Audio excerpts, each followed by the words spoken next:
The baby boomers started reaching retirement age in 2011. That's when first of the baby boomers stopped being economically productive and started moving into a life of relaxation and retirement. It was said that with such a big group of population moving into retirement, both the boomers as well as the country at large was going to experience a big economic shock. It was feared that boomers would stop consumer spending as this group stopped dressing for work and commuting for work and starts penny pinching as they start living on fixed incomes. But it did not play out that way. Today, the boomers seems to be doing pretty good as a group. They control the most economic assets, $78 trillion of any demographic in the US. In fact, they are history's richest generation. Instead of the doom and gloom predicted for them, the boomers are still booming. And boomers still control America and the world, despite others poking fun at them. Got a job out of college, no student debt. Retirement funded 100%. Voted for Trump, but just for the taxes. Don't believe in COVID, still got the vaccine. Their success is reflected everywhere. Take the generational wealth gap. Over the last 30 years, the older generation has been amassing wealth at a far greater rate than the younger generation. For example, in 1998, those under 40 held about 13.1% of America's wealth. Today, under 40 hold only 6% of the wealth. That means the millennials and the Gen X own less than half of the wealth than the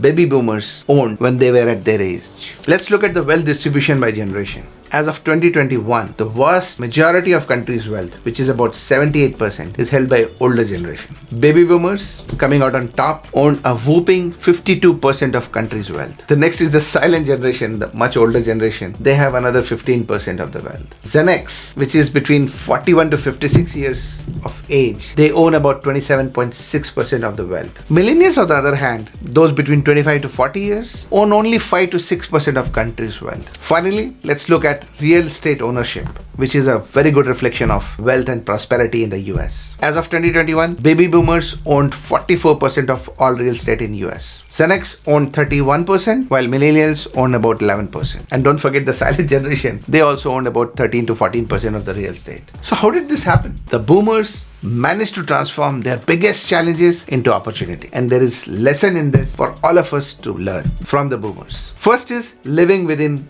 means. Baby boomers grew during different periods of economic uncertainty. So they learned to live within their means and be mindful of their spending. The key lesson here is what you save is even more important than what you earn. There are many people out there who have pretty good salaries, but they are unable to live within their means. But these wealthy boomers, they amass their fortunes by saving little by little over a long period of time. So how can you live within your means? Always track your spending. Ensure that what you're spending is not going beyond what you're earning or what the limits you have set for yourself. Find ways to cut down on your housing and transport cost. These two are the major expenses for majority of American households. Try and avoid picking up too much debt, particularly credit card debt. It can really set you back in your savings goal. Learn the habit of paying yourself first. First, set money aside for your savings and then only spend what is left. If you can figure out how to live within your means and then invest the difference, just like boomers, you'll end up wealthy over a period of time. Second boomer secret is home ownership and real estate. If I were to give one single reason on how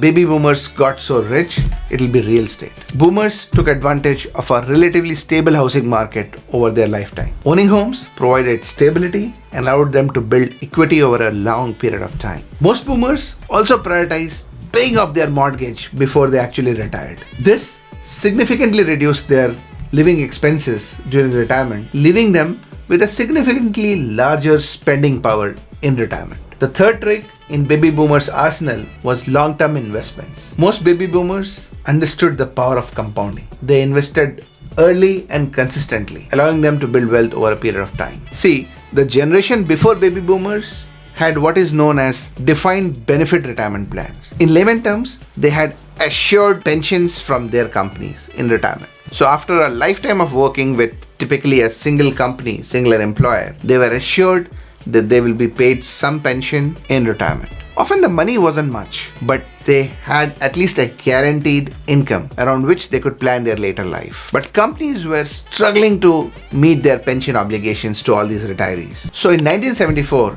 Congress passed an act which is known as Federal Employee Retirement Income Security Act, or ERISA. The provisions of ERISA triggered the companies to switch from defined benefits plans into defined contribution retirement plans. So in these accounts, the employers agreed to contribute to some tax advantaged accounts where the workers could also contribute and grow their money over a period of time. But the employer did not have to guarantee any retirement income. The most popular of these defined contribution accounts is of course the 401k account. So while there were many benefits to this defined contribution account, there was also worry that this is putting the onus of retirement into the hands of workers. So everyone worried that the boomers will not have enough saved in their 401k accounts. And when they retire, they will not have enough money to spend in their retirement. But something very different happened. Boomers turned out to be great savers. And they were helped with the economic cycles, with the growth of American economy, stock market. Today, boomers are retiring with some pretty healthy 401k accounts. Next is adaptability and resilience. That's a lesson we have to learn from boomers. See, boomers navigated various economic cycles during their lifetime, including several recessions. Just if you see the period after 90s, there were several recessions in 91, 2001, 2008, and even 2020 COVID problem. It repeatedly wiped out the savings of millions of boomers. But most boomers reacted by staying invested in the market. They also often delayed their retirement if needed and continued working. They leveraged the boom cycle that typically follows the doom cycle. So their 401ks were refilled when stock market bounced back and the value of their real estate holdings also went up. I should also talk about work ethic and career growth that we can see and learn from the boomers. See, the boomer generation was marked with strong dedication to work. They often prioritize consistency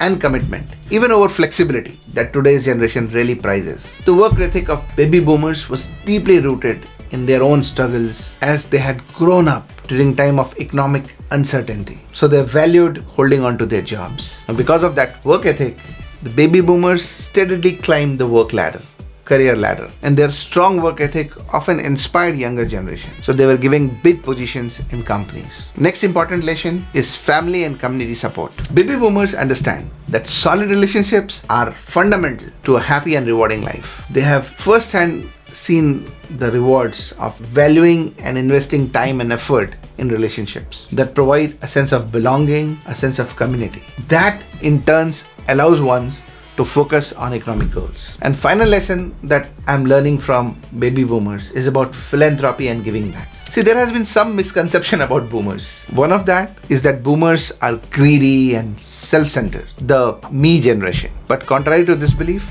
baby boomers have been found to be quite philanthropic. They currently contribute about 43% of all philanthropic contributions in the United States. Around 72% of this generation contributes around $1,200 annually to philanthropic causes. As they start approaching mortality in the coming decades, more and more philanthropy is expected. The combination of their sheer numbers, longevity, active participation in labor force, education, and their holding of real estate has positioned baby boomers as major wealth holders in the US. Baby boomers' experiences also offer major insight into financial responsibility, investments, and adaptability. By learning from them and incorporating these lessons in their own life, younger generations can navigate financial challenges more effectively. If you like this video, check out this other video on my channel. I also encourage you to give us a like and subscribe to this channel. Thank you.